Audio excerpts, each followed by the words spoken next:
don't even know where to start.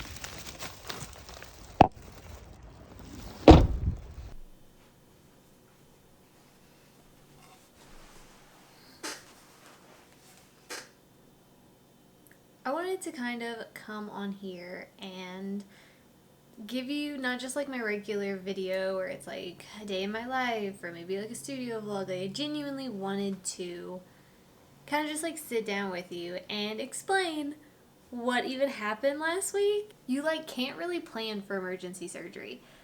So it was just. So I've written down notes in my phone because I'm not going to keep this straight in my head, let alone like trying to like communicate that. I definitely can't keep this straight. So I guess we'll start with like the most pressing thing because it's the thing I've gotten the most questions on like Instagram and on like my community thing when I said that I was skipping last week's video because like emergency surgery. Basically what happened was, so I upload on Tuesdays. On the Friday, on the Thursday before that Tuesday, so like Thursday, Friday, Saturday, Sunday, Monday, Tuesday. So like Thursday, we were noticing Stella would like didn't really eat her dinner, wasn't really concerned about it, was just like maybe she's just not hungry. It's whatever, it's fine. Cam and I both work, so we work a like Monday to Friday kind of thing.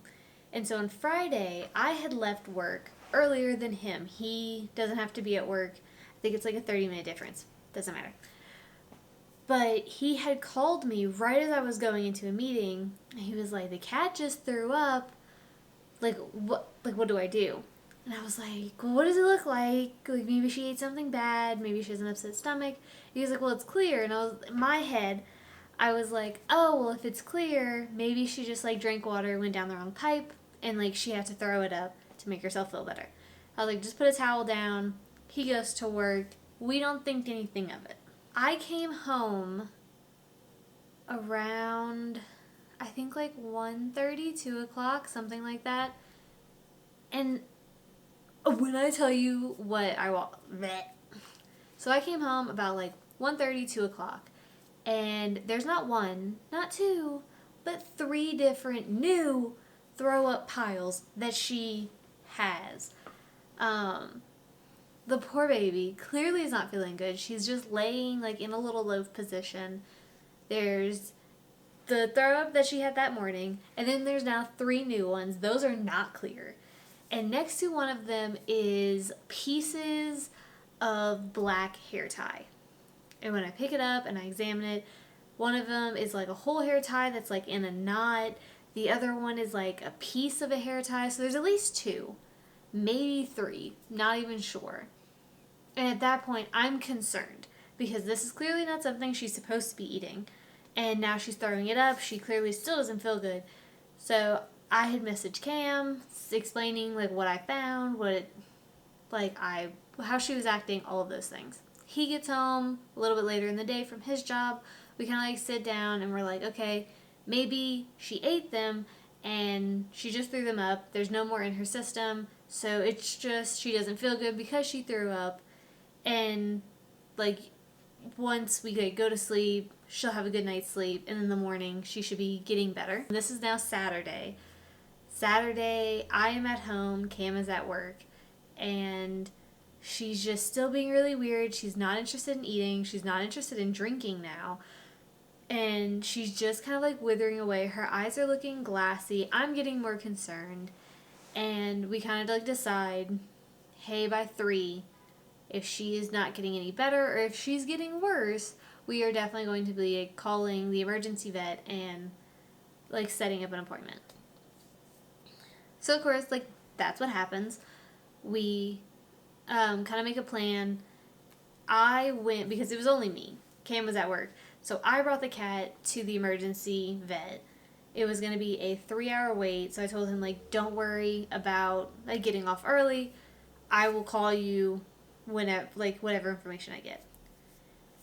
He ends up actually getting to the emergency room maybe like 15-20 minutes before they call me in. So it's me and him with Stella in the emergency room. They test her out, do like the normal, like feeling around, like listening to her. I don't know what they are. I don't know what they do. I'm not a medical professional. But they do all of these things, and they say, like, we strongly recommend doing an x-ray because she may have something stuck, like in her stomach or maybe one of her intestines, something like that. And we're like, okay, cool, do that.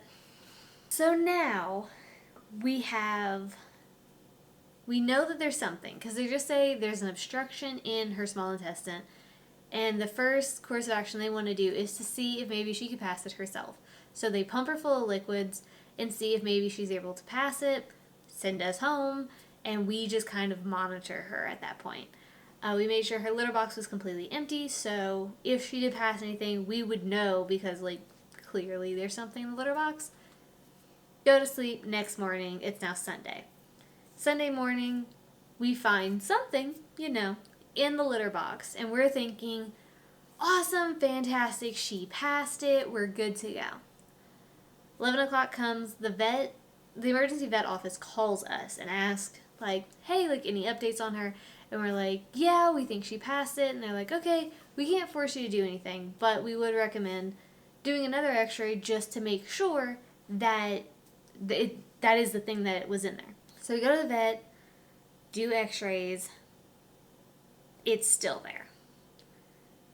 So now it's like the difficult part, the thing that we really did not want to do, which is emergency surgery. They give us like time to think. The vet is like, I'm gonna send this to a radiologist, because it was smaller. The thing in her small intestine was smaller, but she's like, it looks like something is still in there. She sends it to a radiologist. We start heading home. I'm not kidding. Literally, as I'm putting my car in park and we're about to get out the car with her, the vet calls and is like, hey, the radiologist got back to me and said, like, this is really serious, it's getting worse, and they strongly recommend emergency surgery. So we go in. Because it is in-house, she cannot stay overnight like she would in a hospital. So we drop her off, leave, wait for a phone call, and then around like 7:30, we get the call that we can come pick her up. Head over there. She is drugged out of her little mind. They got it. It was good. Ended up finding out that she apparently had surgery before. We adopted her from the Humane Society around like 4 months old, or they say 4 months old. But their exact words were, we don't know much about her. So, like, we didn't get any information. She had another scar, and even a scar on her, one of her intestines.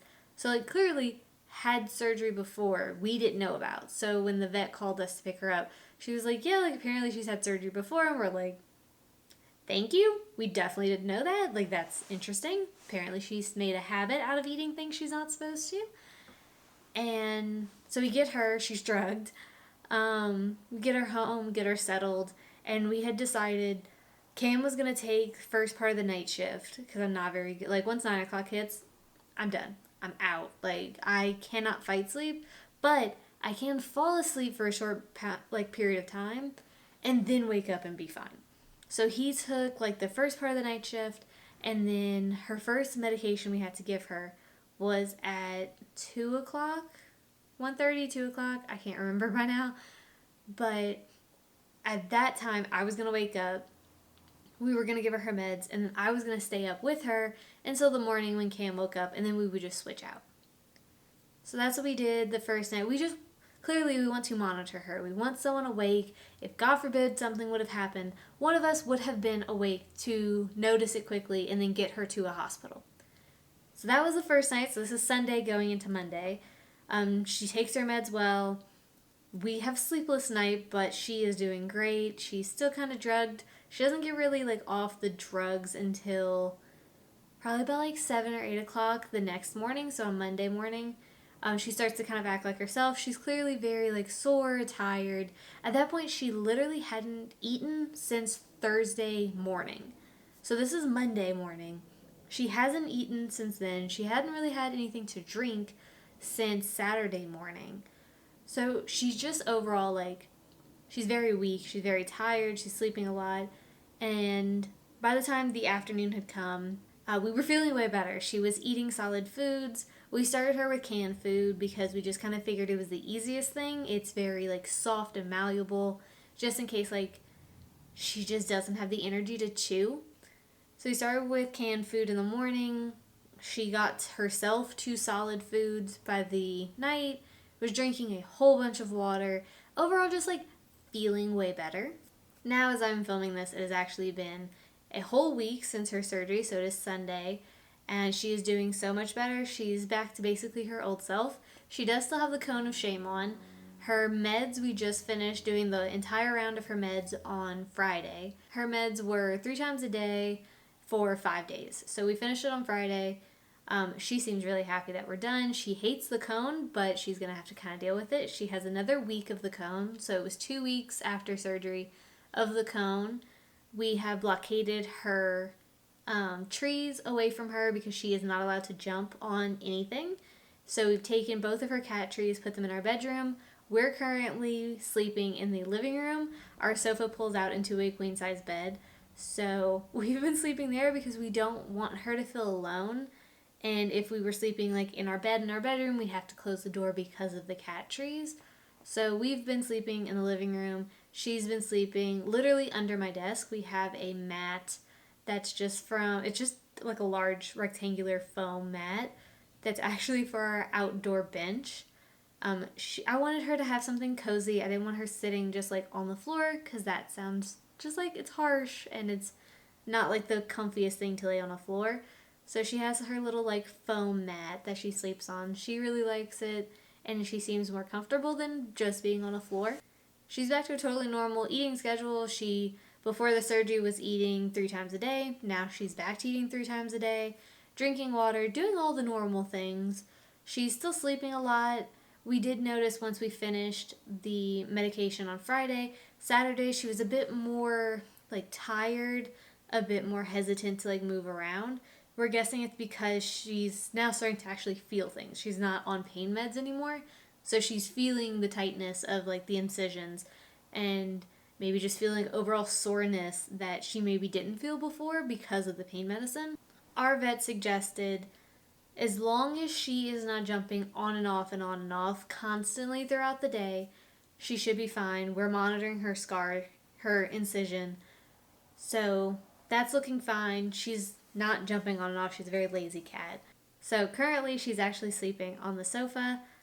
She now, because it's been a week, she's allowed to jump just onto like the sofa. She can jump onto the coffee table. They're each like about a foot off the ground, so like they're not very tall. So when the vet was like, she can jump, just don't jump a lot, we were like, yeah, we're not gonna have to worry about that. She's pretty lazy. And she has been, and we've monitored her.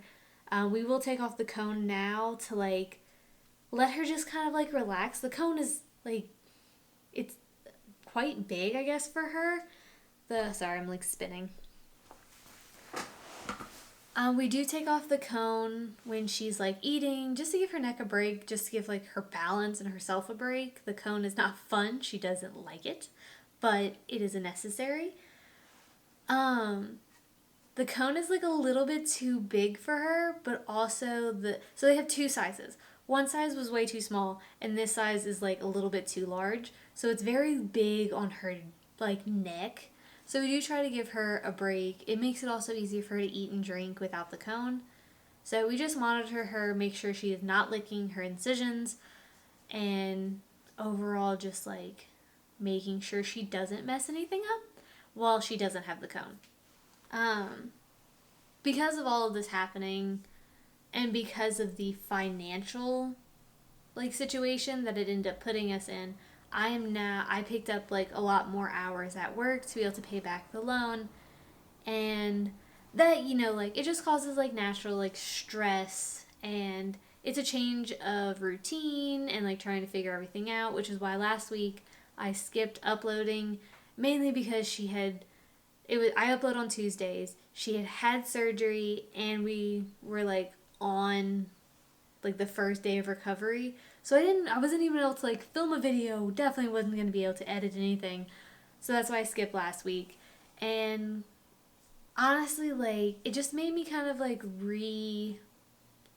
reprioritize, I guess is the best word for it. I posted on Instagram saying that I'm stepping back, and I really have. I haven't posted anything. Oh, I posted one story of her, like, she had fallen asleep on my shoulder, like literally like a baby. Other than that, though, I literally haven't posted anything, and I kind of want to keep it that way. I'm definitely gonna like start to get back. We're getting back into a routine. This week will be the first full week where she doesn't have medicine, and we can work our full time schedules, because last week I had actually changed up my schedule. I'm very lucky my job is quite flexible in that, and I was able to start work later and be able to give her first dose in the morning.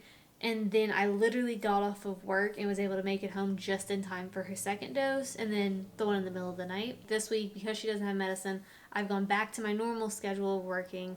And yeah, we're just gonna try to like get back into like a normal routine of some sort. And I think I'm a firm believer that everything happens for a reason. And I think this situation, as horrible as it was to like deal with, it made Cam and I like a stronger team. We realized how good we are as a team working together. Also made me realize I had been overworking, and like I was really just running off burnout for the last probably month and a half of just trying to do everything while also having a full-time job, and also trying to keep like a social life and all of the things. And yeah, her surgery just kind of made me realize like what's important to me and what's not, and helped me kind of realign where I want to be. So, like I said, I posted on Instagram saying I was taking a step back, and honestly, that may be a permanent thing. Not that I'm not ever gonna post on Instagram, but I was posting, like, I was scheduling posts out every day, and I don't really gain anything from Instagram. It's not a platform that small creators are really able to grow unless you put in an insane amount of effort, which I'm just not really willing to do. And yeah, it's not, I just don't feel the creativeness of Instagram. Like when I'm on TikTok, I feel creative. When I'm on YouTube, I feel so creative. And it's where I would rather put my energy towards is YouTube, because like I genuinely enjoy this. I like long form videos, and I like being able to interact in the comments and like all of the, I'm on YouTube. Like as personally, not even as like just a creator, I'm on YouTube. Like my living room TV right now is paused on a YouTube video that I'm going to watch after I'm done with this. Like, I'm on YouTube all the time, so it's something that I'm naturally on. It makes sense for me to create on, and I genuinely enjoy the community that I'm building here. And Instagram just doesn't do that for me.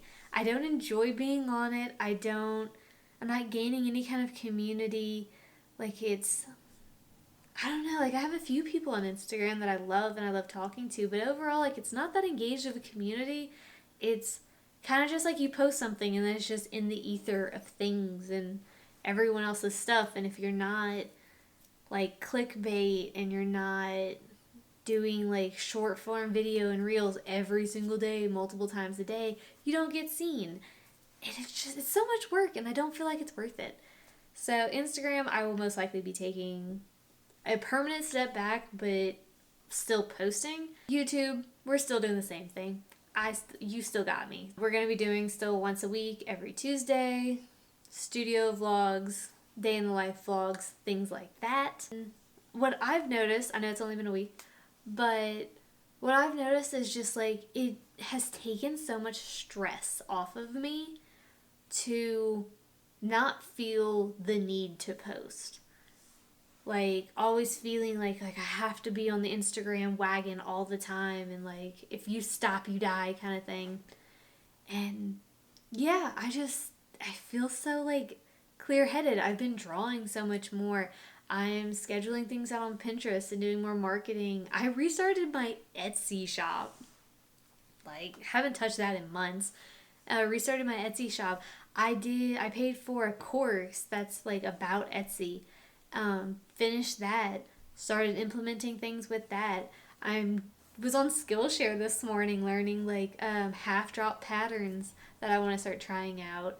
And over, like, I just feel so much better. I feel more aligned is really like the best word that I can think of right now, is I feel aligned in work is not my everything, family is not my everything, work is not my everything. All three of them are little pieces of my pie that just fill my cup every single day. And it just feels nice. And yeah, I mean, she still has a recovery to go. It's not just going to be next week when the cone gets off that she's like good to go. She probably is not going to be like 100% for another month. And yeah, like I'm going to be there for her. We have really just grown so much as a team, Cam and I, with her being sick and just learning like a new normal of who's getting up in the middle of the night for medicine and who's gonna I changed my work schedule and he stayed up in the middle of the night to give her medicine, and we just worked so well as a team, and it really helped us. Just like, we're already close, he's my best friend, but yeah, it was just, I have such like a new appreciation for him in a different way than I already respects him. I already respect him so much, and this was just like a new side of him that just like made me love him more, I guess. I don't know. That sounds weird, but yeah, it was just, we stepped up with each other and we're still such a good team. I don't really know how I'm supposed to end this, honestly. I've started like walking and going outside more and not being such a hermit in my own house. And yeah, I have like so many like YouTube ideas all of a sudden that I'm just like, oh my god, we can do this and I can do this and yeah. So I'm excited for everything, but I wanted to not just jump into a regular video. I wanted to actually give you a life update, and hopefully this rambling thing wasn't annoying and you've already left. And if you stay this long, you a real one, because this was really rambling and I don't even know if I made sense. But thank you so much for all of the lovely comments on Instagram and on here. Thank you so much for watching, and I will see you next week. Like and subscribe if you haven't already. Bye.